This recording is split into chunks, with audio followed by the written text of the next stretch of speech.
Nice to meet you.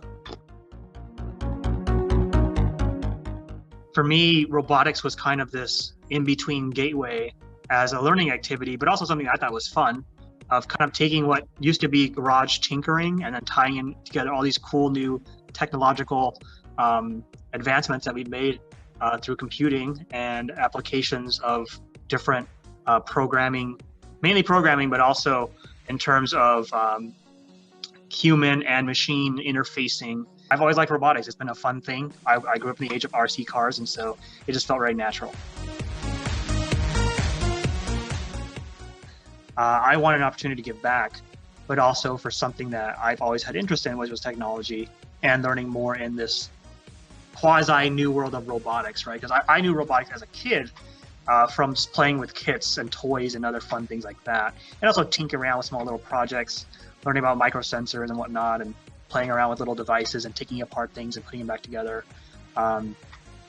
What I've seen it become now, which is this, how do you say it? It's just beyond this individual experience. You have a team sense of it. You have a school sense of it. There's this community that's outside just that of the school that you can compete, I would say more participate and share within.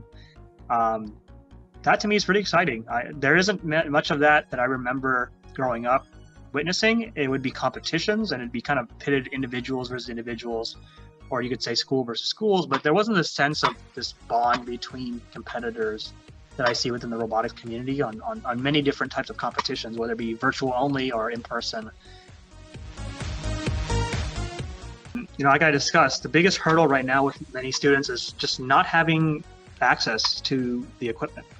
A big part of robotics is that trial and error, and also I think the stress, but also the excitement that comes from figuring out solutions to whatever it is they were working on. Well, I think what's been very promising recently has been some different grant resources and funding resources for like team registrations, that sort of thing for some of the local competitions. And, we'll see what happens as far as national robotics competitions.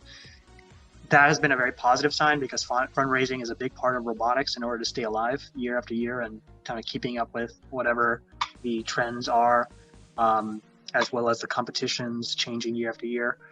So having information related to potential sponsors and fundraising opportunities is always helpful for any team.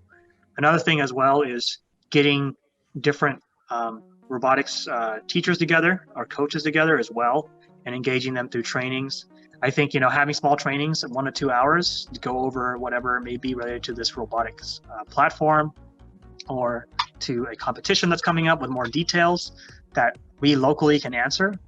Because let's say, for example, Vex is going to talk about these kind of skills at home challenges where you just do the robot challenge. You buy the robot parts, pieces, and you do the competition in your house. How does that work when you have, let's say, 30 people on your robotics team and X number of kits?